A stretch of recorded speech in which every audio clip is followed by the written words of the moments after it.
এখন আসেন বুখারী শরীফের হাদিস। বিশ্বনবী আমার হাদিস শরীফের ভেতরে রমজান সম্পর্কে কি বলেছেন?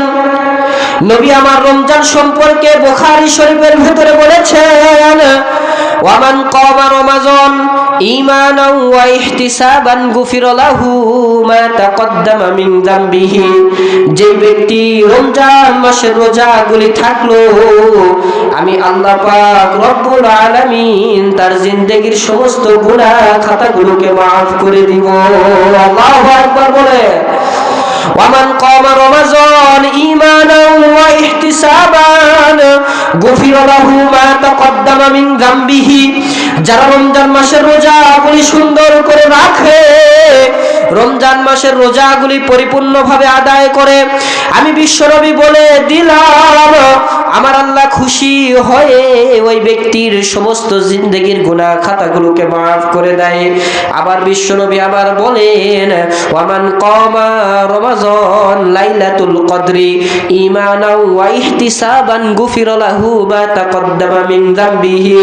এই রমজান মাসে আমি আল্লাহ এমন একটা রাত দিয়েছি, যে ব্যক্তি এই রাতের ভেতরে ইবাদত করবে, ওই ব্যক্তিরও জিন্দেগীর গুনাহ খাতাগুলোকে মাফ করে দেওয়া হবে। আল্লাহু আকবার বলে। তাহলে রমজান মাস, এই মাসে আল্লাহ তাআলা এমন একটা দিন দিয়েছেন, রাত দিয়েছেন, রাতের নাম কি? লাইলাতুল কদর। এই কদরের রাতে যে ব্যক্তি ইবাদত করবে, বিশ্বনবী আবার বলেছেন ওই ব্যক্তির জিন্দেগীর সমস্ত গুনাহ খাতাগুলোকে মাফ করে দেওয়া। তাহলে রমজান মাস আপনার আমার সামনে আসতেছে, রমজানের 30টা রোজা রাখা যাবে তো ইনশাআল্লাহ? জবান খুলে বলেন ইনশাআল্লাহ। আল্লাহর নবী বিশ্বনবী বুখারী শরীফের হাদিস শরীফের ভিতরে বলেছেন, সামনে আমাদের জন্য একটা বরকতময় মাস আসতেছে। কি মাস? জবান খুলে বলেন কি মাস? রমজান মাস। রমজান মাস আসতেছে না? রমজান মাস সামনে আপনার আমার সামনে আসতেছে। তো রমজান নিয়ে কিছু আলোচনা করার প্রয়োজন আছে। আমরা তো চুরি করে খাবার খাই, ঠিক কিনা? আমরা চুরি করে হোটেলের ভিতরে পর্দা টানায়া দিছে, পর্দার ভিতরে যায় খাবেন, কেউ দেখতে পারবে? বিশ্বনবী আমার বলেছেন, আল্লাহকে ভয় করনেওয়ালা ওই দলকে সেই সময় প্রকাশ পায়, সেই সময় বোঝা যায় যখন রমজান মাস এসে তোমাদের সামনে উপস্থিত হয়। রমজান মাসই একমাত্র একটাই মাস যে মাসে বান্দাদের ঈমানি পরীক্ষা দেওয়া হয়। চিল্লায়া বলেন ঠিক কিনা? আপনি রমজানের রোজা থাকবেন, আছেন কিনা, এইটা জবানে প্রকাশ না করা পর্যন্ত কখনো মানুষ জানতে পারবে? আপনি যদি চুরি করে খান, তাহলে মানুষ আপনাকে কিছু বলবে? কিন্তু যারা রোজা থাকে তারা চুরি করে খায় না কেন? কারণ তাদের দিলের ভেতরে একমাত্র কার ভয়? আল্লাহর ভয় রয়েছে, বিধায় তারা রমজানের রোজা থাকার পরে কোনো কিছু খাইতে পারে। এখন আসেন বুখারী শরীফের হাদিস। বিশ্বনবী আমার হাদিস শরীফের ভেতরে রমজান সম্পর্কে কি বলেছেন? নবী আমার রমজান সম্পর্কে বুখারী শরীফের ভেতরে বলেছেন, ওয়ামান কামা রমাযান ঈমানান ওয়া ইহতিসাবান গুফিরা লাহু মা তাকদ্দামা মিন যামবিহি। যে ব্যক্তি রমজান মাসের রোজাগুলি থাকলো, আমি আল্লাহ পাক রব্বুল আলামিন তার জিন্দেগীর সমস্ত গুনাহ খাতাগুলোকে মাফ করে দিব।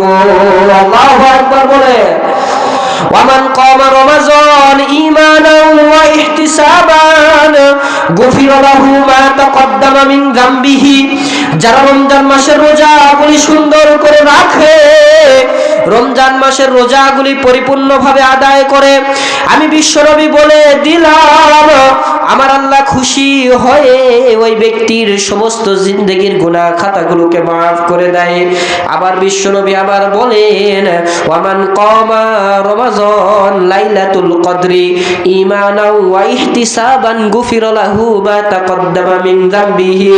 এই রমজান মাসে আমি আল্লাহ এমন একটা রাত দিয়েছি, যে ব্যক্তি এই রাতের ভেতরে ইবাদত করবে, ওই ব্যক্তিরও জিন্দেগীর গুনাহ খাতাগুলোকে মাফ করে দেওয়া হবে। আল্লাহু আকবার বলে। তাহলে রমজান মাস, এই মাসে আল্লাহ তাআলা এমন একটা দিন দিয়েছেন, রাত দিয়েছেন, রাতের নাম কি?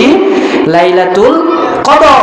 এই কদরের রাতে যে ব্যক্তি ইবাদত করবে, বিশ্বনবী আবার বলেছেন ওই ব্যক্তির জিন্দেগীর সমস্ত গুনাহ খাতাগুলোকে মাফ করে দেওয়া তাহলে রমজান মাস আপনার আমার সামনে আসতেছে, রমজানে 30টা রোজা রাখা যাবে তো ইনশাআল্লাহ?